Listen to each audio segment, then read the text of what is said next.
World top rankings ఉన్న యూనివర్సిటీస్లో ఎలాంటి IELTS రాయకుండా ఫ్రీ ఎడ్యుకేషన్ అండ్ స్కాలర్షిప్ అందుకోవాలంటే కాంటాక్ట్ విదేశ్ కన్సల్ట్స్.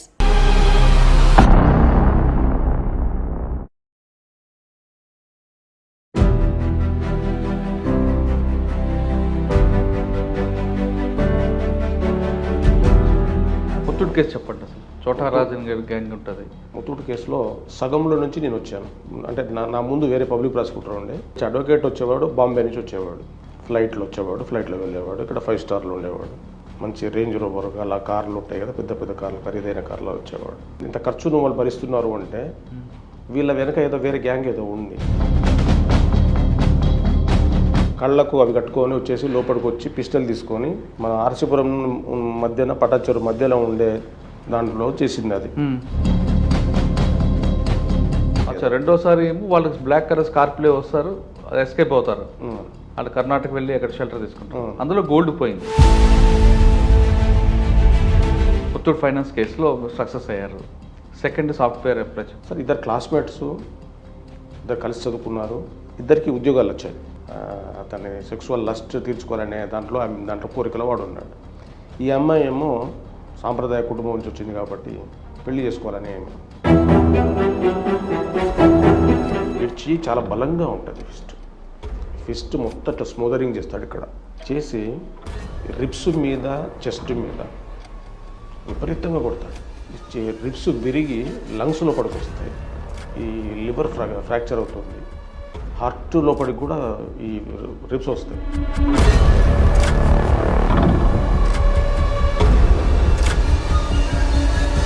సార్, ఇది కాకుండా ఇంకేమన్నాడు కన్విక్షన్ రేట్లో? అమీన్పూర్లో ఒక వాచ్మెన్గా పనిచేసేవాడు. BHELలో సండే మార్కెట్ అని ఉంటుంది. వాళ్ళు నార్త్ ఇండియన్స్. కూతురుని పట్టుకొని, చిన్న కూతురు, 5-6 సంవత్సరాల కూతురు పట్టుకొని సండే మార్కెట్కి వస్తుంది. అదే కాస్త చీకటి పడే టైం కదా, తీసుకుపోతాడు. బయటికి పోయిన తర్వాత ఏడుస్తూ ఉంటే నేను మనకి చాక్లెట్ ఇస్తామని చెప్పేసి చాక్లెట్ తీసుకుపోయి అక్కడ ఇద్దరు కండక్టర్స్, ఇద్దరు డ్రైవర్స్ సెలబ్రేట్ చేసుకుందాము, వెహికల్ మీద పోయి మళ్ళీ అది డ్రంక్ అండ్ డ్రైవర్ దొరుకుతాము అన్నట్లుగా పోతుంటారు కొద్ది ముందటికి. కనబడగానే అమ్మాయి దగ్గర నుంచి మీద నుంచి రక్తం కారుతూ ఉంటుంది.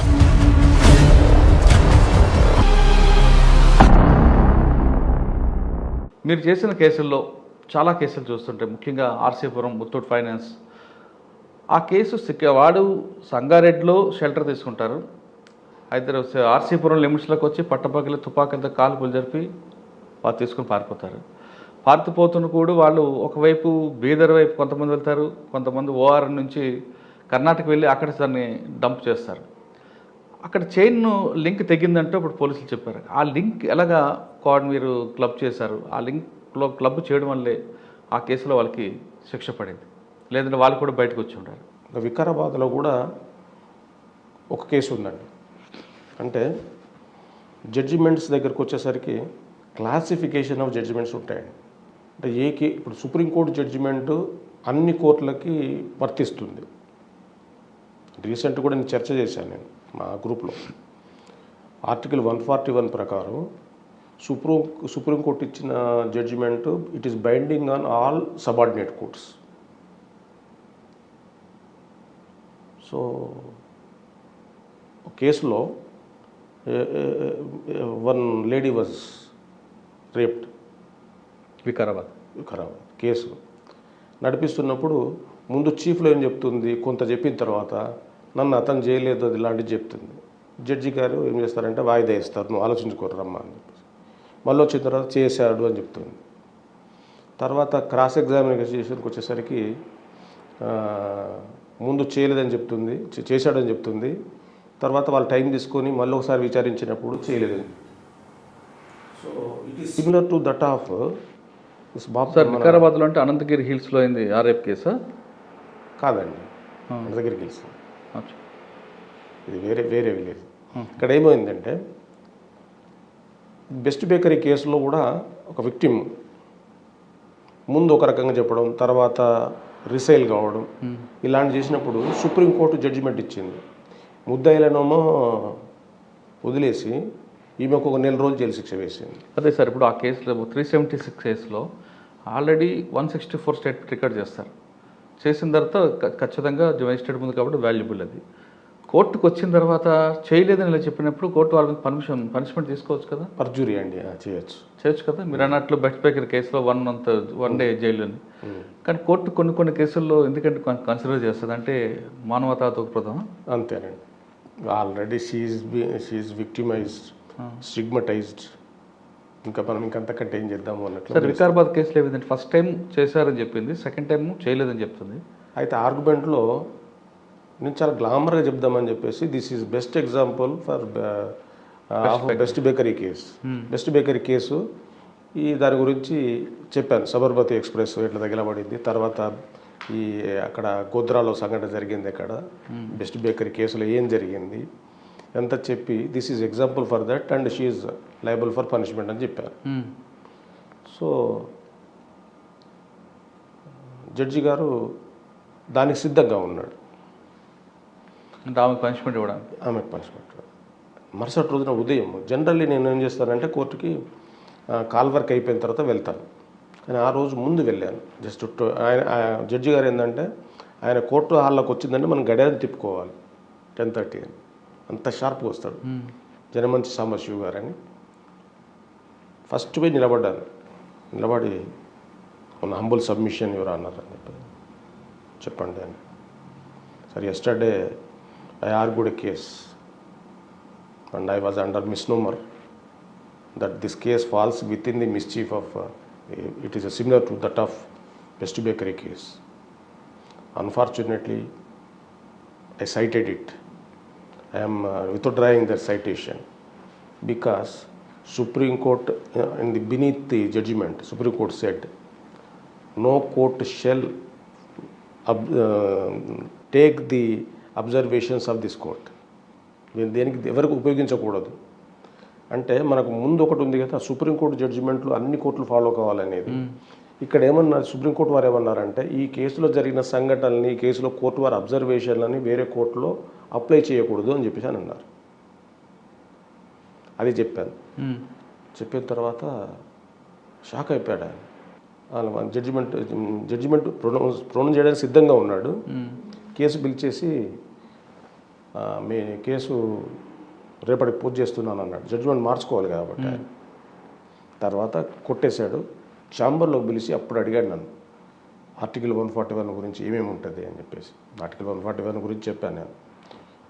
రేషియో డెసిడెండి, ఒబిటర్ డిక్టా, పరెన్ క్యూరియం, ఇన్ పర్సోనం, ప్రొహిబిషన్ లాంటివి. వేటిని అప్లై చేయాలి? రేషియో డెసిడెండి లేదా ఒబిటర్ డిక్టం చేయాలి. పరెన్ క్యూరియం అంటే ఆల్రెడీ వచ్చిన జడ్జిమెంట్లను దాటేసి నువ్వు పాత జడ్జిమెంట్ వేసావు, వాటిని కన్సిడర్ చేయకుండా. సో పరెన్ క్యూరియం అట్లా వాటి మీద చెప్పేసి తీసుకున్నాను. అదొక కేసు అండి. అక్కడ వికారాబాద్లో అంటే మిగతా కేసులు కూడా I take every case as a sensational, but అదొక కేసు అంటే సుప్రీంకోర్టును మనం రెఫర్ చేశాం కాబట్టి అదొక కేసు సెన్సేషనల్. సార్ వికారాబాద్లో కొంతమంది విలేకరులు ఒక అమ్మాయిని రేప్ చేస్తారు, ఆ కేసు మీ దగ్గరికి వచ్చిందా? అప్పటికి నేను ట్రాన్స్ఫర్ అయిపోయారా? Okay sir. వికారాబాద్ తర్వాత అండి? వికారాబాద్ తర్వాత మళ్ళీ బాపట్లకి వెళ్ళానండి. అంటే నా పిల్లలు గుంటూరులో చదువుతున్నారు, సింగిల్ పేరెంట్ చిల్డ్రన్ కొద్ది ఇబ్బంది పడతారు, ఆమె మేనేజ్ చేయలేదు అని చెప్పి మళ్ళీ గుంటూరు కావాలని అడిగితే బాపట్లకి వేశారు. అక్కడ ఏముందండి? అక్కడ మామూలు ఇదే అఫెన్సెస్ అండి, మోడస్ ఆపరెండి అంతా ఒకటే, ప్రాపర్టీ అఫెన్సెస్. బాపట్ల అంటే స్టూవర్ట్పురం దగ్గర ఉంటాయి కాబట్టి డెకాయిటీ కేసులు. కానీ స్టూవర్ట్పురంలో అక్కడ చేరు కదా నేరం అండి, వాళ్ళు చేస్తారు, చుట్టుపక్కల చేస్తారు. అక్కడ బాపట్ల అంటే ప్రాపర్టీ అఫెన్సెస్ ఎక్కువనండి బాపట్ల టౌన్ వరకు, చుట్టుపక్కల. బాపట్ల నుంచి తర్వాత 2015 మన కమల్నాథన్ కమిటీ దాని తర్వాత ఇక్కడికి వచ్చేసారు. ఇక్కడికి వచ్చినప్పుడు అడిషనల్ పీపీ గ్రేడ్ 2కి వచ్చానండి. ఇది నాకు భారమే అనిపించిన అడిషనల్ పీపీ గ్రేడ్ 2గా వచ్చినప్పుడు అడిషనల్ పీపీ గ్రేడ్ 1 రిటైర్ అయ్యారు. అప్పుడు నన్ను ఇన్ఛార్జ్ పెట్టారు. నేను రెగ్యులర్ గ్రేడ్ 1 కాదు. అప్పుడు గంజాయి కేసులలో బాగా కన్విక్షన్ తీసుకున్నానండి. అంటే నాకు ఫ్యాక్ట్స్ గుర్తులేవు కానీ ఇక్కడ మన సంగారెడ్డిలో ఉమ్మడి జిల్లా ఉండే మెదక్ మొత్తం అన్ని కేసులు ఇక్కడ ఇక్కడ 2015 నుంచి సంగారెడ్డి అవునండి, అటు ఒక ఉమ్మడి మెదక్ జిల్లా అప్పుడు అవును, ఇప్పటి వరకు. ఇప్పటి వరకు ఎన్నిసార్లు అప్లికేషన్ పెట్టుకున్నా కానీ ఎవరు అక్కడికి రావడానికి ఇష్టపడరు. ఆ ప్లేస్ సార్ దాదాపు అంటే 12, 15, 23, 8 సంవత్సరాలు మీకు సంగారెడ్డితో అనుబంధం. అక్కడ రెండు ప్రమోషన్లు అండి, ఒకటి గ్రేడ్ 1, ఇంకోటి జిల్లా కోర్టు. సరే 8 సంవత్సరాల్లో మీకు చాలా కేసు అన్వేషణ ఉన్నాయి, కానీ మీ ఆర్గ్యుమెంట్ అయిన తర్వాత అక్విట్ వెళ్ళిపోయిన కేసు అని గుర్తుందా? అంటే మీరు ఒక లైన్ తీసుకున్నారు, అవతల డిఫెన్స్ కూడా తీసుకున్న లైన్కి అక్విట్ అయిన కేసు ఒకటి ఉందండి రీసెంట్ది. నేను ఓన్లీ ఫ్యాక్ట్ చెప్తాను, డేట్లు అవి చెప్పలేను. అందరూ ఎందుకు అక్విట్ లేదని కూడా చెప్పాలి రీజన్. ఒక గ్రామంలో కొద్దిమంది కలిసి బ్యాండ్ మేళం అది పెట్టుకుంటారు.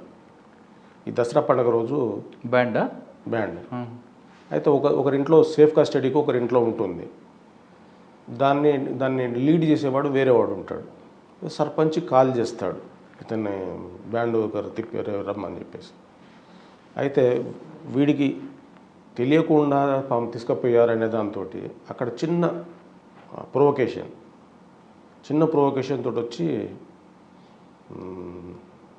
బంజారాస్ అండి, అది ఒక తండ వాళ్ళు వచ్చేసి దేవునికి నమస్కారం పెట్టి వాళ్ళ సేవాలాల్ నమస్కారం పెట్టేసి గొంతును కత్తి తీసుకొని గొంతు కోసేస్తాడు. ఇక్కడ దాంట్లో కొన్ని పొరపాట్లు జరిగాయి ఇన్వెస్టిగేషన్. అందువల్ల ఎవిడెన్స్ కోర్టు వారు ఎవిడెన్స్ బిలీవ్ చేయలేదు. అంటే వాడిన కత్తి విషయంలో కానీ కత్తిని అక్కడే పడేశాడు అన్నారు, కత్తిని సంగారెడ్డి హాస్పిటల్ దాకా తీసుకొచ్చామన్నారు. ఇట్లాంటి ఇన్కన్సిస్టెన్సీస్ ఉన్నాయి కొన్ని, అందువల్ల పోయింది. దాని మీద కూడా అప్పీల్ రాశాను. ఓకే, కానీ ఆ టాపిక్లో ఐఓకి మీరు ముందు గైడ్ చేయలేదా? ఇక్కడ మిస్టేక్స్ లింక్ కరెక్ట్ కుదరట్లేదు నేను అంటే వాళ్ళు ఛార్జ్షీట్ ఫైల్ చేసి మనం ట్రయల్కి వచ్చిన తర్వాతనే మన దగ్గరికి వస్తాం. ఓకే, ముందే కనుక వస్తే డిఫరెంట్ అండి. అంటే వాళ్ళు తీసుకున్న లైన్ ఏంటండి? డిఫెన్స్ ఎవరో చేశారు అంతే. గుంపులో చాలా మాస్ గ్యాదరింగ్ ఉంటుంది కదా దసరా పండుగ రోజున, అలా. అంటే అందులో అప్పీల్ వేశారు మీరు? అప్పీల్ వేశారండి. ఓకే, 8 సంవత్సరాలు మీకు ఇంకా బాగా గుర్తుండిపోయిన కేసు ఉందా? అంటే మీకు కన్విక్షన్ రేట్ ఎక్కువ ఉంది కాబట్టి అడుగుతున్నాను. ఇప్పుడు మీరు ముందు రెఫర్ చేశారు చూడండి, Muthoot case. Okay, Muthoot case చెప్పండి. అసలు చోటా రాజన్ గారి గ్యాంగ్ ఉంటుంది. ముత్తూట్ కేసులో సగంలో నుంచి నేను వచ్చాను. సగంలో నుంచి నేను అంటే నా ముందు వేరే పబ్లిక్ ప్రాసిక్యూటర్ ఉండే, సగంలో నేను వచ్చాను. అతను అక్కడి నుంచి అడ్వకేట్ వచ్చేవాడు, బాంబే నుంచి వచ్చేవాడు, ఫ్లైట్లో వచ్చేవాడు, ఫ్లైట్లో వెళ్ళేవాడు. ఇక్కడ 5 స్టార్లు ఉండేవాడు. తర్వాత మంచి రేంజ్ రోవర్ అలా కార్లు ఉంటాయి కదా, పెద్ద పెద్ద కార్లు, ఖరీదైన కార్లో వచ్చేవాడు.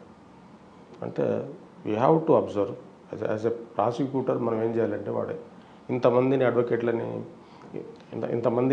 ఇంత ఖర్చును వాళ్ళు భరిస్తున్నారు అంటే వీళ్ళ వెనక ఏదో వేరే గ్యాంగ్ ఏదో ఉంది, స్పాన్సర్ చేసే గ్యాంగ్ ఏదో ఉంది అనే దాంతో చూడాల్సి అది పరిస్థితి ఉంది. అతను చాలా తెలివి కలవాడు అడ్వకేట్.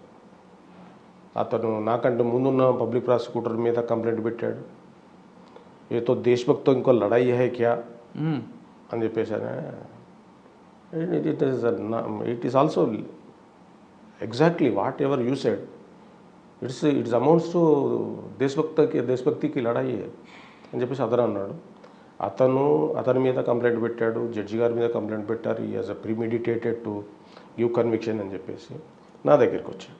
నేను వచ్చిన తర్వాత నన్ను కూడా అలాగా ఆయన లాంగ్వేజ్ తోటి అంటే నాకంటే తెలియకన్నాడు వస్తుంది చెప్పాలండి. ఆయన ఏం చేస్తున్నాడు, ఒక ఐఓ దగ్గరికి వచ్చినప్పుడు, ఐఓ రవికుమార్ అండి, ఏసీపీ రవికుమార్ గారు, సంక్రాంతి రవికుమార్ ఆయన ఎవిడెన్స్ చెప్తున్నప్పుడు ఆయన చాలా చక్కగా చెప్తాడు ఎవిడెన్స్, మామూలుగా మంచి సీజన్డ్ ఇన్వెస్టిగేటింగ్ ఆఫీసర్. అయితే హిందీలో ఆ ప్రశ్నలు అడగాల, మిమ్మల్ని ఇంగ్లీష్లో అడగాల అని చెప్పేసి అంటే ఐ నో బోత్ లాంగ్వేజెస్ అన్నాడు. ఎవరు? మన రవికుమార్ గారు. చాలా దాంట్లో లాంగ్వేజ్ను లిప్ మ్యాజిక్ చేసేది అడిగితే अगर मैं बोलता हूँ आप वो सीन ऑफ ऑफेंस को नहीं गए, अगर ये सच होता, अगर हम पूछे तो आप वहाँ सीन ऑफ अफेयर्स को नहीं गए, कोई मुलजिम को अरेस्ट नहीं करे, कुछ भी नहीं సీజ్ करे అని చెప్పేసి. దీంట్లో టిపికల్ లాంగ్వేజ్ ఉపయోగించేసరికి నాకు కన్ఫ్యూజ్గా ఉన్నాడు. అంటే ఏం చేశారంటే టిపికల్ లాంగ్వేజ్ అంటే? టిపికల్ లాంగ్వేజ్ అంటే మనం ఇంగ్లీష్లో అడిగినప్పుడు ఏమంటాము, you did not visit scene of offence, you did not arrest any accused, you did not get any confession, you have not record anything. అయితే అతనేమంటాడంటే ఏ सच होता अगर आप मैं पूछे तो मैं पूछता हूँ, अगर ये सच है मैं पूछता हूँ, आप वहाँ नहीं गए, उसको गिरफ्तार नहीं करे, इसका कोई పంచనామా नहीं लिखे, ये झूठा है అంటే కొద్దిగా లాంగ్వేజ్లో మనకి ఏంటంటే మనం ఇంగ్లీష్ అలవాటు పడతాం, court language is English, so please ask him in English అని అన్నాను. No, he said you will understand this, understanding is different, please use court language అన్నాను. అదే అతను అప్పుడు కోర్ట్ లాంగ్వేజ్ ఉపయోగించాడు. దాని తర్వాత కేసు మన వైపు వచ్చేసింది. తర్వాత అన్నాడు అతను కేసు అయిపోయిన తర్వాత, शिवराम प्रसाद मैं एर्लियर मैं प्रेडिसेसर, वो तो बहुत चिल्लाते थे, बहुत ये गलत करते थे कोर्ट में, अल्लाह बोल करते थे, ये वो करते थे. आप साइलेंट थे, लेकिन आप ऐसा बनाए दीवार को, ईंट के ऊपर एक ईंट के ऊपर रख के कोई उसको पार करने का वो नए वो जैसा आप बनाए केस. Well done. तो my clients are convicted, but I appreciate your this wisdom and knowledge. Sir ఆ కేసులో ఎంతమంది పడిందండి ముత్తూట్ ఫైనాన్స్లో? రికవరీ ఎంత ఉంది? 5గురికి ఉంది. రికవరీ లేదండి అందులో. రికవరీ లేదు, కానీ ఐడెంటిఫికేషన్ పరేడ్ ఉంది, రికవరీ ఆఫ్ వెపన్ ఉంది. కాదు సార్, ప్రాపర్టీ రికార్డ్. వాళ్ళందరూ 2 కేసులు ఉన్నాయండి ఇందులో. మీరు అంటే 2 కేసులు ఉన్నాయి ముత్తూట్ ఫైనాన్స్. ఒకటి మాత్రమే నేను చెప్తున్నాను. నేను చెప్పిన దాంట్లో కళ్ళకు అవి కట్టుకొని వచ్చేసి లోపలికి వచ్చి పిస్టల్ తీసుకొని మన ఆర్సీపురం మధ్యన పటాచెరు మధ్యలో ఉండే దాంట్లో చేసింది. అది దాంట్లో రికవరీ దొరకలేదు. మీరు చెప్పేది అశోక్ నగర్ బస్ స్టాప్ దగ్గర ఉన్న ముత్తూట్ ఫైనాన్స్ అదే కదా? అవునండి. ఉదయం 11 గంటలకు వస్తారు. మొదటిసారి జరిగిందండి మొత్తానికి. అవును, 2 సార్లు జరిగింది. 2 సార్లు జరిగింది. మొదటిసారి జరిగిన కేసులో రికవరీ. అచ్చా, రెండోసారి ఏమో వాళ్ళకి బ్లాక్ కలర్ స్కార్పియో వస్తారు, ఎస్కేప్ అవుతారు. వాళ్ళు కర్ణాటక వెళ్ళి అక్కడ షెల్టర్ తీసుకుంటారు. అందులో గోల్డ్ పోయింది, ఇందులో గోల్డ్ పోలేదు. బెదిరించే టైంలోనే వాళ్ళు అరుస్తారు, పారిపోతారు. ఓకే, రెండో కేసు ఎక్కడి వరకు వచ్చారు ముత్తూటుదండి? అది నేను చేయలేదండి. ఇంకా ట్రాన్స్ఫర్ చేశారు వాళ్ళు హైకోర్టుకు. అది పెట్టుకునేసరికి డెకాయిటీ కేసులన్నీ కూడా సబ్ కోర్టులో ఉండాలి. We will be losing one opportunity of appeal if case trial commences in district court only. So district కోర్టులో నడిపాము. అచ్చా, ఇప్పుడు మీరు చెప్పిన ఫస్ట్ కేసులో ఎంతమంది పడిందంటే వాళ్ళ రికవరీ వెపన్ ఒకటే? 5గురికి పడిందండి. ఎంత అండి? ఎన్ని సంవత్సరాలు? 10 years. 10 years. ఇంకా జైల్లో ఉన్నారు వాళ్ళు అప్పీల్కి వెళ్ళలేదా? వెళ్ళారు. ఏమైందండి హైకోర్టు? అది నేను ఫాలోఅప్ చేయలేదండి. అప్పీల్ అయితే ఉంది, ఇంకా కాలేదు, కంప్లీట్ కాలేదు. ఓకే, ముత్తూట్ ఫైనాన్స్ కేసులో సక్సెస్ అయ్యారు. సెకండ్ సాఫ్ట్వేర్ ఎంప్లాయ్ చెప్పండి. సాఫ్ట్వేర్ ఎంప్లాయ్ సార్ 1985లో సారీ 2015లో దే పాస్డ్ అవుట్. ఎవరు? ఇద్దరు, విక్టిమ్ అండ్ అక్యూజ్డ్. అమ్మాయి కాస్త స్లిమ్గా ఉంటుంది, అబ్బాయి ఏమో స్టౌట్గా ఉంటాడు. సార్ ఇద్దరు క్లాస్మేట్స్, ఇద్దరు కలిసి చదువుకున్నారు. తర్వాత ఇద్దరు కలిసి చదువుకున్నారు. ఇద్దరికి ఉద్యోగాలు వచ్చాయి. డిఫరెంట్ కంపెనీస్లలో, టీసీఎల్ ఒకరు, ఇంకొకరు యాక్సెంచర్ ఒకరు, అలాంటి వాటిల్లో. అయినా కానీ still they are continuing their relationship. So he wanted to have her, అతని సెక్సువల్ లస్ట్ తీర్చుకోవాలనే దాంట్లో కోరికలో వాడు ఉన్నాడు. ఈ అమ్మాయి ఏమో యాజ్ ఏ మన సాంప్రదాయ కుటుంబం నుంచి వచ్చింది కాబట్టి పెళ్లి చేసుకోవాలని. సో మొత్తానికి అతను బీహారీ కానీ చాలా కాలం నుంచి ఫ్యామిలీ ఇక్కడే ఉంటుంది, ఇక్కడ దుండిగల్ దగ్గర ఉంటారు. తర్వాత ఈ ప్రెషరైజ్ చేస్తూ ఉంటే మొత్తానికి నా ముందు నేను సెక్సువల్ డిజైర్ కంప్లీట్ చేసుకోవాలనుకున్నాడు. రకరకాల ప్రదేశాలు తీసుకుపోయాడు, సక్సెస్ అయ్యాడు. తర్వాత నుంచి ఫోర్స్ పెరిగింది. ఇంకా ఫోర్స్ పెరిగితే కొద్ది రోజులు కనబడకుండా పోయాడు. ఖతార్లోనే ఎక్కడో పనిచేస్తాను దాంట్లో సార్ యుఏఈ మొత్తానికి Arab countries, I do not exactly remember. Okay. దీంట్లో ఉంటుంది చూడండి, జడ్జిమెంట్ ఉంటుంది. అతను నేను అక్కడ ఉద్యోగం చేస్తాను, ఈమెను తీసుకుపోయి ఈమె కూడా ఉద్యోగం ఇప్పిస్తాను, ఈమె కూడా ఉద్యోగం ఇప్పిస్తాను అని చెప్పేసి వాళ్ళని నమ్మిస్తాడు. ఎవరు? పేరెంట్స్ అని బిహెచ్ఎల్లో ఉంటారు వాళ్ళు. నమ్మిస్తాడు. అక్కడి నుంచి తీసుకొని వెళ్ళి రాజీవ్ గాంధీ ఇంటర్నేషనల్ ఎయిర్పోర్ట్కి వెళ్తారు. వెళ్ళిన తర్వాత వెళ్ళిన దగ్గర నుంచి అతను ఏదో సంథింగ్ స్టమక్ డిస్టర్బెన్స్ ఉంది ఇలాంటి విధంగా అతను యాక్షన్ చేస్తాడు.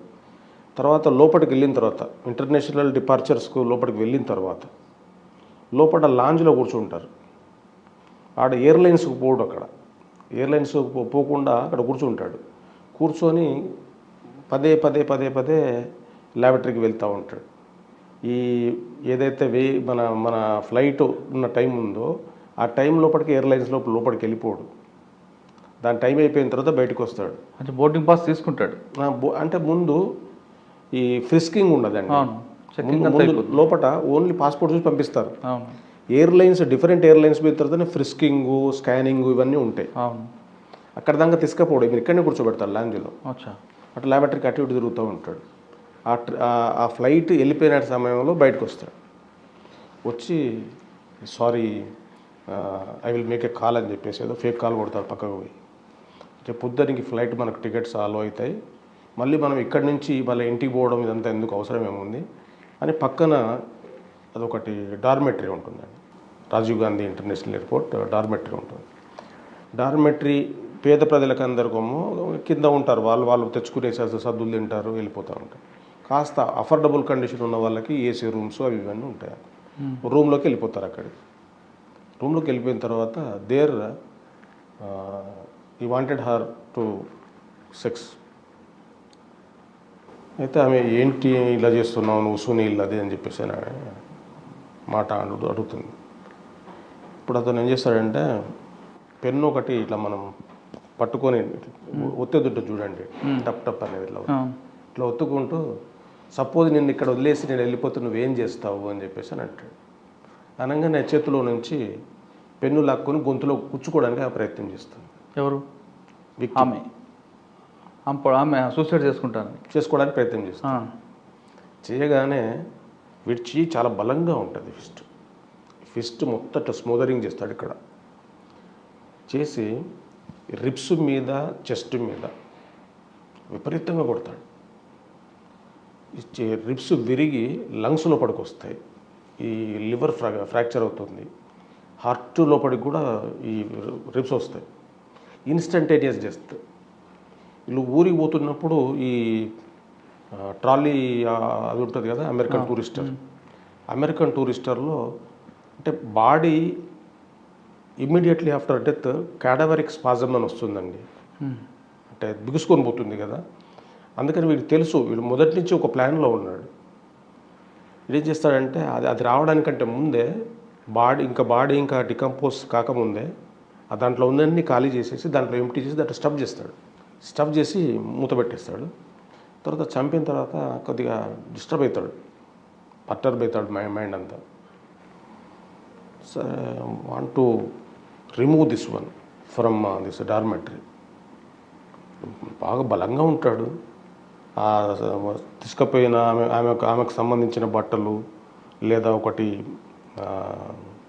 రైస్ కుక్కర్ లాంటి వీటన్నిటిని రైస్ కుక్కర్ అందులో వదిలిపెడతాడు. మిగతా వాటిని తీసుకొని బయటకు వస్తాడండి నైట్లో, నైట్ అయినాక కొద్దిగా సన్ వెళ్ళిపోయినాక వచ్చేసి అక్కడి నుంచి JNTU దగ్గర వరకు ఈ ఎయిర్ ఫోర్స్ బస్సులో దిగుతాడు. అక్కడి నుంచి ఈ క్యాబ్ ఒకటి బుక్ చేసుకుంటాడు, ఓలా. వాడు కస్టమర్, దానికి కస్టమర్ కూడా మొత్తం వివరాలన్నీ ఉంటాయండి. తీసుకొని వెళ్ళి దిండిగల్ దగ్గర వాళ్ళ ఇంటి దగ్గర ఒక పెద్ద డ్రైన్ ఉంటుంది, చాలా పెద్ద డ్రైన్. ఆ డ్రైన్ లోపల ఈ సూట్ కేసు తీసుకెళ్ళి వీటి మూటలు అక్కడ పక్కకు పెట్టి ఈ సూట్ కేసు తీసుకుపోయి 10 మీటర్ల దూరంలో లోపలికి పెట్టేస్తాడు. ఇక్కడ మనకు డ్రైన్ను మనం ఒకటి విజువలైజ్ చేస్తే ఏంటంటే డ్రైన్ ఉన్న అటువైపు ఉన్న షాప్స్ అన్నీ కూడా వాళ్ళు ఆ కస్టమర్స్ రావడానికి డ్రైన్ మీద సిమెంట్ బిల్లలు వేసుకుంటారు. అవును. ఒక మూల దగ్గర మాత్రమే క్లీన్ చేయడానికి మున్సిపాలిటీ వాళ్ళు ఒక మూల దగ్గర వదిలిపెడతారు. ఈ సందులో నుంచి ఇది వెళ్తాడు వాడు 10 మీటర్లకు వెళ్తాడు లోపలికి, అంత బరువును పెట్టుకొని లోపటేసేస్తాడు. మామూలుగా నాగ్పూర్ వెళ్తాడు, నాగ్పూర్లో ఒక లాడ్జ్లో ఉంటాడు, ఏం తీసుకోడు అక్కడ, ఒక కార్డ్ రైస్ ఒకటి తీసుకుంటాడు. తర్వాత దిండిగల్ దగ్గరికి పోతాడు, ఇక్కడ కూడా తినడు. నాగ్పూర్ నుంచి ఎక్కడికి వస్తాడండి? మళ్ళీ రిటర్న్ టు హోమ్. దిండిగల్లో ఎవరున్నారు? అమ్మాయి ఇల్లా? అమ్మాయి ఉండేది బిహెచ్ఎల్ అండి, వీడిల్లే దిండిగల్ దగ్గర ఉంటుంది. అక్కడెందుకు పెట్టాడు బ్యాగ్? వాడికి ముందు అంతా రెక్కి నిర్వహించుకున్నాడు, ఇదైతే ఈజీగా ఉంటుంది, ఏదో వాసన అయితే ఎలాగో వాసన ఉంటుంది కదా, వర్షం వస్తే రేపు వెళ్ళిపోతుంది వర్షం. అది మే నెల అండి, మే నెల అంటే జూన్ నెలలో వర్షాలు బాగా వస్తాయి, ఏదో కొట్టుకొని పోతుంది అనుకొని వాడు అనుకున్నాడు. తర్వాత వీడు ఏం చేస్తున్నాడు, ఇంకా continuously we have reached so and so place అని చెప్పేసి చెల్లెతోటి వాట్సాప్ మెసేజ్ పెడతా ఉంటాడు, చనిపోయిన ఆమె చెల్లి నుంచి. Okay, give phone to my sister అని చెప్పేసి చెల్లెలు అడిగితే she's in deep sleep, she's tired, ఇట్లాంటి వాటితోటి మొత్తం చేస్తాడు. ఫైనల్గా షీ లెఫ్ట్ టు ఇండియా అని చెప్పేసి అని అంటాడు. అనగానే అప్పుడు అనుమానం వచ్చి వాళ్ళు కంప్లైంట్ ఇస్తారు. అంతకుముందు ఉమెన్ మిస్సింగ్ తోటి కేసు రిజిస్టర్ అవుతుందండి. తర్వాత అంటే ఇక్కడ అన్నోన్ బాడీ దొరకలేదు, దొరకలేదు, కేసు అవ్వలేదు అక్కడ. ముందు ఇది అయిపోయిన తర్వాత రిపోర్ట్ ఇచ్చిన తర్వాత వాళ్ళకి అనుమానం వస్తుంది, ముద్దాయి దగ్గర పోతారు. ముద్దాయిని పట్టుకొని వచ్చిన తర్వాత ముద్దాయిని జస్ట్ మామూలు క్యాజువల్గా అడిగితే చెప్పేస్తాడు మొత్తం, అది జరిగిందంతా కన్ఫెషన్ ఇస్తాడు. కన్ఫెషన్ ఇచ్చిన తర్వాత అక్కడికి పోయి తీసుకొని వచ్చి దాంట్లో బాడీని రికవరీ చేసి ఇవన్నీ చేస్తారు. ఇంకా తర్వాత అంటే కేసు ప్రకారం ఏంటంటే ముద్దాయిని పట్టుకొచ్చడం అనేది కాకుండా మనకి ఇన్ఫర్మేషన్ క్రెడిబుల్ ఇన్ఫర్మేషన్ అయితే తర్వాత అతను పట్టుకొని వచ్చి చెప్తే మొత్తం కన్ఫెషన్ ఇస్తాడు. తర్వాత అతను he led the police party to that place, retrieve చేస్తారు దాంట్లోంచి పెద్ద టార్పాలిన్ దాంట్లోంచి బాడీ చేస్తారు, తీసేసి కంప్లీట్ డికంపోజ్డ్. 7వ తారీఖు వేస్తే అది 11 రోజుల తర్వాత డికంపోజ్ అయిపోయి ఉంటుంది. ఇదంతా మిగతాదంతా ఎవిడెన్స్ దగ్గరకు వచ్చేసరికి మామూలు ప్రోటోకాల్సే ఫాలో అవుతాడు, మామూలు ప్రొసీజరే. ఇంక్వెస్ట్ చేస్తాము, తర్వాత ఇది చేస్తాము. ఇక్కడ కొన్ని ఇంకా టెక్నికల్ ఎవిడెన్స్ ఉండాల్సింది. డిఎన్ఏ చేయాలి, సూపర్ ఇంపోజిషన్ చేయాలి, బాగా డికంపోజ్డ్, ముట్టుకుంటే మాంసం అంతా లిక్విఫైడ్ అయిపోయింది లేదు. కానీ నేను ముందు బ్రీఫ్ చేసినప్పుడు ఏం చేశానంటే మొత్తం ఇదంతా జరిగినప్పుడు కేసు నన్ను స్పెషల్ పబ్లిక్ ప్రాసిక్యూటర్కి వేశారు. Actually case was transfer to, నేను జిల్లా కోర్టు బీపీని కేసు ట్రాన్స్ఫర్ చేసిందేమో ఏడీజే కోర్టుకి with request to high court to conduct trial day to day basis. So అప్పుడు ఆ కోర్టులో ఆ పీపీ గారు, లేడీ పీపీ గారు ఉండే, ఆమె కొద్దిగా డే టు డే చేసేది కాదు. సో అందుకని వాళ్ళు ఏం చేశారంటే Srinivasa Reddy may be appointed as special public prosecutor అని. అప్పుడు ఐగో ఎవరండి? దుండిగల్ ఐగో ఎవరు? మటర్ కేసు దుండిగల్ లాడ్జ్ అయిందా? కాదండి, మనకు జ్యూరిస్డిక్షన్ పాయింట్ ఎలా వస్తుందంటే వాడి intention of taking kidnapping her or taking her deception, playing deception and taking to that place and after that he perpetrates the offence. ఇదంతా కూడా జరిగింది ఇక్కడ బిహెచ్ఎల్ నుంచే జరిగింది. సో బిహెచ్ఎల్ పోలీస్ స్టేషన్కు జ్యూరిస్డిక్షన్ ఉంటుంది, తర్వాత ఆర్జీఐ పోలీస్ స్టేషన్కు జ్యూరిస్డిక్షన్ ఉంటుంది. కానీ ఫస్ట్ స్టార్ట్ అయింది మాత్రం బిహెచ్ఎల్, ఆర్సీపురంకి వచ్చింది. అంటే ఉమెన్ మిస్సింగ్ కేసు అక్కడ లాడ్జ్ అయింది. కానీ బాడీ దొరికింది దుండిగల్, అయినా కూడా మర్డర్ జరిగింది ఆర్జీవి. అయినా కూడా ది 173 దాని ప్రకారం జ్యూరిస్డిక్షన్ ప్రకారం, సిఆర్పిసి ప్రకారం దీనికి వీ హ్యావ్ జ్యూరిస్డిక్షన్ చేసిన తర్వాత దాంట్లో టెక్నికల్ ఎవిడెన్స్ తీసుకున్నారండి. అంటే హైలీ సెక్యూర్డ్ ప్లేస్లో మర్డర్ జరిగితే మనం ఎంత జాగ్రత్తగా చేయాలి కేసులని. CCTV అని ఉందండి, సీసీ ఫుటేజీలు తీసుకున్నాము, అన్నీ తీసుకున్నాము, కానీ DNA చేయలేదు. DNA కూడా చేయలేదు. అయితే అందుకని నాకు ఇచ్చిన తర్వాత నేనేం చేశానంటే ఓన్లీ డిఫెన్స్ కౌన్సిల్స్ విజిట్ చేస్తారండి సీన్ ఆఫ్ అఫెన్స్కి. సో ఐ ఆస్క్డ్ సజ్జనర్ సారే ఉన్నారు, sir shall I take the team to visit scenes of offences. Scenes of offence why not you can take అని. సో సీన్ ఆఫ్ అఫెన్స్కి వెళ్ళామండి. Departure, dormitory, తర్వాత ఆ bus stand, అక్కడి నుంచి దుండిగల్లు, ఇవన్నీ తిరిగాం. పర్సనల్గా నాకు నాలెడ్జ్ ఉండాలి కదా, నేను ఎక్కడ ఆపాలి అంటే. వచ్చే అడ్వకేట్ చిన్న అడ్వకేట్ రాడు, ప్రిపేర్ అయ్యాం. విట్నెస్లకు చెప్పాం. ఐడెంటిఫికేషన్ దగ్గరకు వచ్చేసరికి హౌ డిడ్ యూ ఐడెంటిఫై అనే దగ్గరికి వస్తే ఒక మనిషికి కొన్ని ప్రామినెంట్ లక్షణాలు ఉంటాయి. Curly hair, long nose, cheek, facial bones, ఇవి కొన్ని ఉంటాయి. తర్వాత వేసుకున్న డ్రెస్ ఉంటుంది. వీటి ప్రకారం మీరు గుర్తించాము అని చెప్పండి, బికాజ్ దేర్ ఇస్ ల్యాబ్స్ నేను లేకపోవడం అవి చెప్పాం. తర్వాత ఏదైతే ఆభరణాలు, అమ్మాయి మీద ఉన్న ఆభరణాలు వాడు తీసుకుపోయి వాడు లెట్రిన్ దాంట్లో పెడతాడు ఫ్లష్లో, అవన్నీ గుర్తింపజేస్తాం వీళ్ళతోటి. లుకౌట్ నోటీస్ గుర్తింపజేస్తాం, హైట్ ఇవన్నీ గుర్తింపజేస్తాం. So finally we got conviction sir, life. Sir defence తీసుకోవాలి. డిఫెన్స్ దీంట్లో ఉండే లోపాలు ఏమైతే ఉంటాయో, లాటిట్యూడ్ అని చెప్పేసి, అంటే పూర్తిగా పర్ఫెక్షన్ ఉన్నప్పుడే మనం కొంత ఇన్వెస్టిగేషన్ ఆ పర్ఫెక్షన్ లైన్లో పోవాలి. మనం పర్ఫెక్ట్గా లేము, రేపు మనం బాక్స్లో కూర్చున్నప్పుడు మనం ఆన్సర్ ఇవ్వలేము అనుకుంటే దాన్ని వదిలేసేయాలి. లాంగిట్యూడ్ అని చెప్పేసి చూపెట్టింది, రెండు ఒకటేసారి చూపెడుతున్నాయి రెండు. తర్వాత ఇతనేం చేశాడంటే సెల్ ఫోన్ని నాగ్పూర్ పోతున్నప్పుడు రన్నింగ్ ట్రైన్లో సెల్ ఫోన్ వేస్తాడు. ఆమెది దృశ్యం సినిమా లాగా. So we cannot get any information about that. సరే ఇంత అయినా కూడా సో మనం ఏంటంటే లాస్ట్ సీన్ టుగెదర్ అలైవ్. దీంట్లో ఇవన్నీ కొన్ని సర్కమ్స్టాన్సెస్ ఉంటాయి. సర్కమ్స్టాన్షియల్ ఎవిడెన్స్ లోపల చాలా ఫ్యాక్ట్స్ని మనం ఎస్టాబ్లిష్ చేయాల్సి ఉంటుంది. Okay, recovery of weapon, recovery of ornaments, this. And కోర్టును అంటే ప్రాసిక్యూషన్ చెప్పింది ఏంటంటే, so all the witnesses those who have put up for test identification they've identified. వాళ్ళిద్దరూ లోపలికి వెళ్ళినప్పుడు కలిసి ఉన్నప్పుడు ఆ ఫుటేజ్కి తీసుకున్నాం. వాళ్ళు బయటకు వచ్చింది తీసుకున్నాం, డార్మెటరీలోకి వచ్చినాక తీసుకున్నాం. ఇక్కడ లాస్ట్ సీన్ థియరీ ఉంది. Burden shifts on him when she departed him.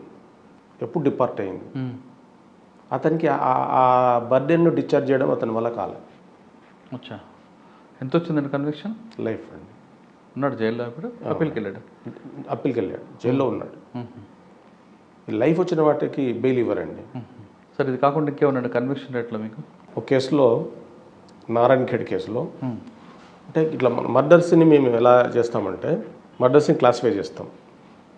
Murder for gain, for money, like that. Murder for sexual jealousy, murder for disputes, land disputes, political rivalry, ఇట్లాంటి క్లాసిఫికేషన్ ఇస్తాం. Murder for dowry death, like that. అయితే murder for gain అనే ఒక case జరిగింది నారాయణఖేడ్లో. సత్యభామ విలేజ్లో పిల్లలు పెద్దవాళ్ళు అయ్యారు. ఈ old nesters, they live in separate. వాళ్ళు ఏం చేస్తారంటే ఈ బజ్జీలు అవి పెట్టుకొని బతుకుతూ ఉంటారు. పక్కన పెద్ద కొడుకు ఉంటాడు, అతను కూడా బజ్జీలు అవి పెట్టుకుంటాడు. అంటే సాధారణ జీవితం గడిపే వాళ్ళే, ఒక మధ్యతరగతి కుటుంబాలు.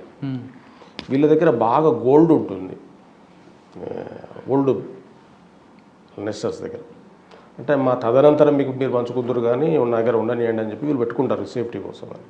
దాంట్లో ఒక అతను రెగ్యులర్గా అది వీళ్ళు ఏం చేస్తారంటే వీళ్ళు బజ్జీలు పెడతారు, తల్లిదండ్రులు కూడా బజ్జీలు పెట్టుకుంటారు. పెద్ద కొడుకు బజ్జీలు పెట్టుకుంటాడు, ఇంకో కొడుకులు వేరే చోట ఈ హాస్టల్స్లలో, ప్రైవేటు ఇంజనీరింగ్ కాలేజ్ హాస్టల్స్లలో, వీటిల్లో పనిచేస్తూ ఉంటారు. అందరూ ఇట్లా ఇదే ఫీల్డ్లో ఉంటారు, డిఫరెంట్ ఫీల్డ్. వాళ్ళ ఊర్లో సత్యభామ విలేజ్లో మాత్రం ఇంటి పక్కన పెద్ద కొడుకు ఉంటాడు. వీళ్ళు పొద్దున్న తల్లిదండ్రులు లేచి వచ్చి బ్రష్ చేసుకొని వచ్చి షాప్ దగ్గరకు వచ్చి కూర్చుంటారు. అతను టీ ఇస్తాడు. టీ తాగి మామూలుగా వీళ్ళు వెళ్ళిపోతారు. ఇక టిఫిన్ లాంటిది ఏం చేయరు. తర్వాత వాళ్ళు 10-11 గంటలకి వాళ్ళు టిఫిన్ బండి పెట్టుకుంటారు. బజ్జీల బండి పెట్టేసుకొని వాళ్ళు అక్కడ పక్కకే పెట్టుకొని నడిపించుకుంటూ ఉంటారు. ఒక రోజున దిస్ ఫ్యాటల్ డే వాళ్ళు రారు, తలుపులు తీయరు ఆ టైంకి. రెగ్యులర్గా వాళ్ళు ఛాయకు వచ్చే టైంకు రారు. ఈయనకు పెద్ద కొడుకు అనుమానం వస్తుంది. వచ్చి తలుపులు తీసేగానే ఇద్దరు రక్త బడుగులో ఉంటారు. ఇల్లంతా పెల్మెల్ కండిషన్లో ఉంటుంది, మొత్తం చిందరవందరగా. సో ఈ ignites the prosecution, ignites the police to jump in to investigation, swing in to investigation. They investigate చేస్తారు. చేసినాక ఆ రోజు రాత్రి, అంతకంటే ముందు రాత్రి ఆ ఊర్లో ఏదో పురాణ కాలక్షేపం హరికథను ఏదో అలాంటి కార్యక్రమం ఉంటుంది ఒకటి. అప్పుడు ఒకతను నైట్లో అట్లించి పోతున్నప్పుడు ముద్దాయిని చూస్తాడు. ముద్దాయి వీళ్ళ షాప్కు రెగ్యులర్గా వస్తూ ఉంటాడు. ముద్దాయి ఆ చెట్టు దగ్గర నిలబడి ఉంటాడు రాత్రిపూట రిటర్న్లో వస్తున్నప్పుడు. అంటే ఆఫ్టర్ కమిషన్ ఆఫ్ అఫెన్స్ అతను కనబడతాడు అక్కడ. మరి ఏదో నిలబడ్డాడులే అని చెప్పేసి తను వెళ్ళిపోతాడు. చాలా హెవీ అమౌంట్ ఆఫ్ క్యాష్ దాంతో బూటీతో దొరుకుతాడు ఇతను.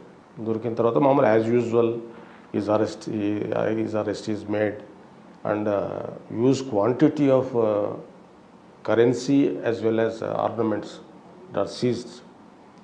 అతని షూ కింద ఉండే ప్రింట్స్, ఈ క్లూస్ టీము షూ ప్రింట్స్ అవన్నీ తీస్తారు, వాటి కంపారిజన్ చేస్తారు.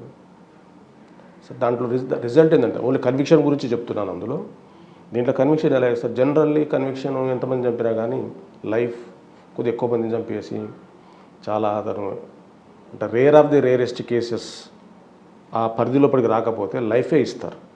ఇక్కడ ఏం చేశారంటే జడ్జి గారికి రేర్ ఆఫ్ ది రేరెస్ట్ కేసులో ఇవ్వడానికి అవకాశం లేదు. Rare of the rarest cases అనేది ఒక థియరీ, ఒక డాక్టరీన్ ఉంటుంది. అది బచన్ సింగ్ కేసు కానీ, జోగేందర్ సింగ్ కేసు కానీ, నాగభూషణ్ పట్నాయక్ కానీ ఇలా కేసులలో డిస్కస్ చేస్తుంది సుప్రీంకోర్టు. అయితే ఇది rare of the rarest case కాదు, కానీ ఇతనికి జడ్జి గారికి శిక్ష ఎక్కువ వేయాలని ఉంటుంది. సో అతను ఏం చేస్తాడు, life and fine for the murder of disease number 1, life and fine for the murder of disease number 2, fine sentence and fine for entering in to house for commission of offence. Divide చేస్తాడు, ఇన్ని సెక్షన్కి చేస్తాడు. వేసిన తర్వాత అక్కడ generally ఒక concept ఉంటుంది, offences run concurrently అంటారు జనరల్లీ. ఇప్పుడు లైఫ్ వేస్తాడు, హత్య చేసినవాడు హత్యకు ఉపయోగించిన వెపన్ని దాచిపెట్టడానికి చేస్తాడు. దానికోసం కూడా 201 కింద కూడా శిక్ష వేస్తారు. దానికి 3 సంవత్సరాలు, లైఫ్ 3 సంవత్సరాలు అంటాడు. కానీ జడ్జిమెంట్లో ఏమంటాడంటే offences all the sentences run concurrently అంటారు. ఇక్కడ జడ్జి గారు కన్సిక్యూటివ్లీ అన్నారు. అంటే ఈ has to serve life imprisonment for deceased number 1, ఈ has to serve life imprisonment for deceased number 2. అంటే ఇద్దరు ఓల్డ్ డెస్టిని చంపారు కాబట్టి కోర్స్ అది నిలబడకపోవచ్చు అప్పీల్లో. అంటే సుప్రీంకోర్టు గైడ్లైన్స్ ఎలా ఉన్నాయో తెలియదు దాని మీద. ఇంకా రీసెంట్గా కూడా మొన్న అంటే అప్ టు సమ్మర్ వెకేషన్ కంటే ముందు నేను తీసుకున్న కన్విక్షన్స్ ఒక 6 లైఫ్ కన్విక్షన్స్, ఒకటి 10 years కన్విక్షన్. సూపర్. దాంట్లో తర్వాత అప్పుడు జడ్జిలు లేరు, ఈ మధ్యలో ఆగిపోయింది. మళ్ళీ కొత్త జడ్జిలు వచ్చిన తర్వాత మళ్ళీ ఒక దాదాపు 6 కన్విక్షన్స్ తీసుకున్నాను. అంటే ఇదంతా ఇన్ఫర్మేషన్ ఎవరికి, కొద్దిమంది ఏం చేస్తారంటే మన దీనిలో మా గ్రూప్లలో షేర్ చేయడం లాంటివి చేస్తారు. నేను షేర్ చేయను, కేవలం మా డైరెక్టర్ గారికి షేర్ చేస్తాను, అంత వదిలేస్తాను. అయితే ఇన్ఫర్మేషన్ ఏంటంటే DCRB, district crime records bureau, అక్కడికి ఇన్ఫర్మేషన్ ఫస్ట్ పోతుంది. తర్వాత వాళ్ళు ఏం చేస్తారంటే intern they send it to state crime record bureau. Case state crime records bureau నుంచి నాకు కాల్ వచ్చేసిందండి, DGP గారు మిమ్మల్ని ఒకసారి రమ్మని చెప్పారు for getting huge convictions. Thank you. Super. అంటే ఇంకా నాకు 7 months ఉందండి. ఇంకా నా చేతిలో ఇంకొక 5-6 కన్విక్షన్స్ ఉంటాయి.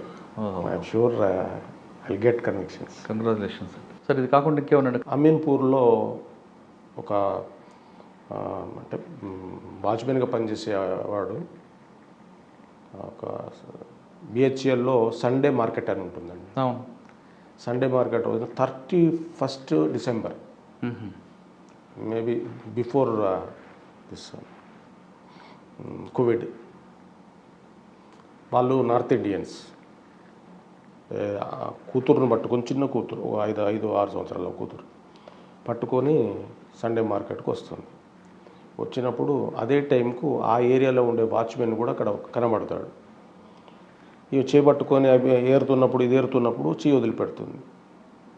ఆ అమ్మాయి చెయ్యిని వేలు అందిస్తాడు.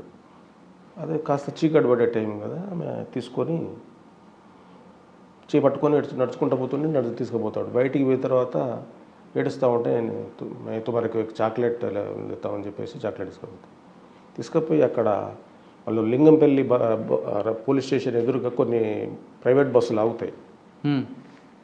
దాని వెనుకకు తీసుకుపోయి అది ఈ అసాల్ట్ సార్, అయ్యో, 45 years old watchman, assault sir 5 years old girl. అయితే అట్నుంచి వెహికల్స్ ఉన్నా కానీ వెహికల్స్ని ఒక పక్కకు పెట్టేసి ఒక నలుగురు మన ఇద్దరు కండక్టర్స్, ఇద్దరు డ్రైవర్స్, అట్లా వాళ్ళు సెలబ్రేట్ చేసుకుందాము, ఎందుకు వెహికల్ మీద పోయి మళ్ళీ ఇది డ్రంక్ అండ్ డ్రైవర్ దొరుకుతాము అన్నట్లుగా పోతుంటారు కొద్దిగా ముందటికి. ఆ గండెమ్మ గుడి వైపు అటువైపు పోతుంటారు. ఈలోకి ఇక్కడి నుంచి కూడా కనబడతాడు. కనబడగానే అమ్మాయి దగ్గర నుంచి మీద నుంచి రక్తం కారుతూ ఉంటుంది, ప్రైవేట్ పార్ట్స్ నుంచి కారుతూ ఉంటే ఏం చేసినావు నువ్వు అని చెప్పి ఏం లేదని కొంచెం వాడు బిత్తరపోతాడు. వెంటనే the make call to RC Puram. ఇమ్మీడియట్గా ఆర్సీపురం పోలీసు వాళ్ళు వస్తారండి. వచ్చేసి మెరిడియన్ హాస్పిటల్ ఉంటుంది పైనాన్షియా, మన పటాన్ చెరువు ఎంట్రీలో, అక్కడ తీసుకుపోతారు, ట్రీట్మెంట్ ఇప్పిస్తారు. అక్కడి నుంచి నీలోఫర్ హాస్పిటల్ పంపిస్తారు. తర్వాత ఇక మిగతా ఈ ప్రాసెస్ అంతా జరుగుతుంది. ఇది పోక్సో కేసు అండి. దాంట్లో conviction till remainder of life. Super అన్న. Till remainder. కొట్టారా సార్ వాడు? ముందు పట్టాయా వాడికి? పడలేదా? కొట్టారు వీళ్ళు ఆర్టీసీ వాళ్ళు. సార్ సాధారణంగా మన జనరల్ విషయాలకు వస్తే ఒక సంఘటన జరిగింది, ఒక నేరం జరిగింది, ఒక బైక్ దొంగతనమో లేదా ఇంకోటి జరిగింది. ఆ నేరస్తుడు తిరిగి అక్కడే పట్టుకున్నామని ఎందుకు చూపిస్తారండి పోలీసులు? కొన్ని అది అనవసరపు విషయాలండి. నిజానికి ఎక్కడ దొరికితే అక్కడ చూపెట్టడమే కరెక్ట్ కదా. నేరం చేశాడు, మేము వెహికల్ తనిఖీ చేస్తుంటే వాడు అక్కడే తిరుగుతున్నాడు, పట్టుకున్నాం చూపిస్తారు. అటువంటి కేసుల్లో కన్విక్షన్ వచ్చిందా మీకు ఎప్పుడైనా? వస్తుందండి జనరల్గా. కానీ ఎందుకు ఆ సీన్ని అక్కడికి వస్తాడంటే జనరల్గా పబ్లిక్ ఏమనుకుంటారంటే నేరం చేసిన వ్యక్తి మళ్ళీ అక్కడికి వస్తాడా అన్నది క్వశ్చన్ మార్క్ కనిపిస్తుంటుంది. అంటే యానిమల్ దాని గురించి చెప్తానండి, ఇన్స్టింక్ట్స్ గురించి చెప్తాను. సింహం వేటాడి కంప్లీట్గా తిని వెళ్ళిపోతుందండి. చిరుతపులు అలా కాదు. వేటాడిన తర్వాత తిన్న తర్వాత కొంత తింటుంది, దాచిపెట్టుకుంటుంది, మళ్ళీ వచ్చి చూసుకుంటుంది ఎప్పటికీ 3-4 సార్లు. దానికి దీనికి మీరు పోల్చొద్దు. అయితే అంటే మేము అలా తీసుకుంటాం. ఇప్పుడు మేమేం చేస్తున్నామంటే ఈ as we're having this interaction with police officers for every first Saturday. ఈరోజు ఎలక్షన్ అది కాబట్టి లేదు, కానీ అయితే ఫస్ట్ సాటర్డే రోజున చెప్తాం ఇలాగా, మీరు ఇది చేయకండి, తప్పులు చేయకండి, ఈ లాటిట్యూడ్ లాంటిది కొత్త పదాలు ఉపయోగించకండి, మీరు మామూలుగా ఇన్వెస్టిగేషను సాంప్రదాయ పద్ధతిలోనే చేయండి, మీకు ఎక్కడ ఇబ్బంది ఉంటే అక్కడ మమ్మల్ని అడగండి, మేము ప్రతి ఒక్కరం ఎప్పుడు అందుబాటులో ఉంటాం. ఇక్కడ కరెక్ట్ చేస్తున్నాం. కానీ మీరు చెప్తున్న ఇది కేవలం మన తెలుగు రాష్ట్రాలకి పరిమితి అవుతుంది. మీరు వేరే స్టేట్స్కి వెళ్తే కేరళ కానీ వెస్ట్ బెంగాల్, తమిళనాడు ఆ ప్రాంతంలో నేరం ఎక్కడ జరిగిందో నేరస్తులు అక్కడ చూపించడం చాలా తక్కువ ఉంటాయి. ఎక్కడ నేరస్తులు పట్టుకుపడి అక్కడ చూపిస్తుంటారు. మరి ఇక్కడ ఎందుకు మనకి అది ఆ వెసులుబాటు కానీ అది అని ప్రూవ్ చేయడం కష్టమన్నా, లేదంటే 24 అవర్స్లో రిమైండ్ చేయడం అన్నా ఇందువల్ల? ఇప్పుడు సపోజ్ నేరం చేసిన ఇప్పుడు శ్రీకాకుళంలో వ్యక్తి హైదరాబాద్ వస్తాడండి, హైదరాబాద్లో నేరం చేస్తాడు, రైట్, మరి శ్రీకాకుళం వెళ్ళిపోతాడు, ఇప్పుడు దొరికినప్పుడు ఆయన ఇక్కడే హైదరాబాద్లోనే తిరిగి మాకు మళ్ళీ వచ్చాడు, ఆయన పట్టుకున్నాం చూపిస్తారు.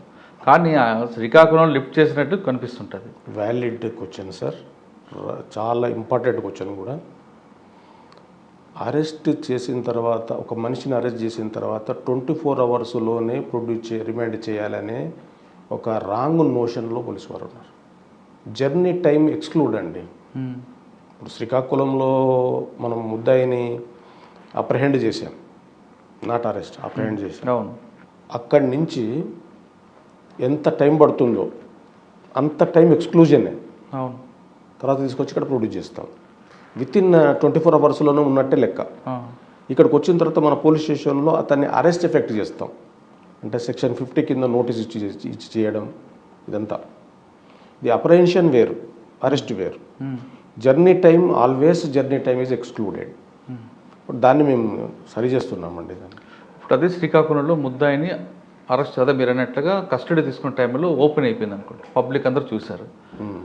ఆ టైంలో అక్కడ లోకల్ మేజిస్ట్రేట్ ప్రొడ్యూసర్స్ తీసుకొస్తారా లేదా డైరెక్ట్గా తీసుకొస్తారా? రెండు చేయొచ్చండి. ఏది ఇల్లీగల్ ఏం కాదు. సరే, అక్కడ పబ్లిక్లో అందరు చూస్తుండగా అదర్ స్టేట్ అయితే ఇప్పుడు అదర్ స్టేట్ అయింది కదా. అవును. కాబట్టి లోకల్ మేజిస్ట్రేట్ దగ్గర ప్రొడ్యూస్ చేసి తీసుకురావచ్చు. లేదు అదర్ స్టేటే కాదండి, హైదరాబాద్లో నేరం చేశాడు, కరీంనగర్లో తలదాచుకున్నాడు, కరీంనగర్లో దొరికాడు, కరీంనగర్లో ఆయన పికప్ చేసి హైదరాబాద్ తీసుకొచ్చి లోకల్ పోలీస్కి ఇన్ఫార్మ్ చేసి చేయొచ్చు. లేదు అంటే అక్కడి నుంచి తీసుకొచ్చిన తర్వాత మేము హైదరాబాద్లోనే పట్టుకున్నాం ఎందుకు చూపిస్తారని నాకు వస్తుంది. కొంచెం అక్కడ మనం సరి చేసుకోవాల్సిన అంశాలు ఉన్నాయండి. ఓకే, సరే సార్, ఫైనల్గా చెప్పండి, ఈ ప్రొఫెషన్లో రావాలనుకునే మీకు ఇచ్చే మెసేజ్ ఏంటంటే? కష్టపడాలండి. తర్వాత ఎక్కడి నుంచి కోర్టు ఒక అడ్వకేట్గా అన్నీ తెలిసి ఉండాలండి.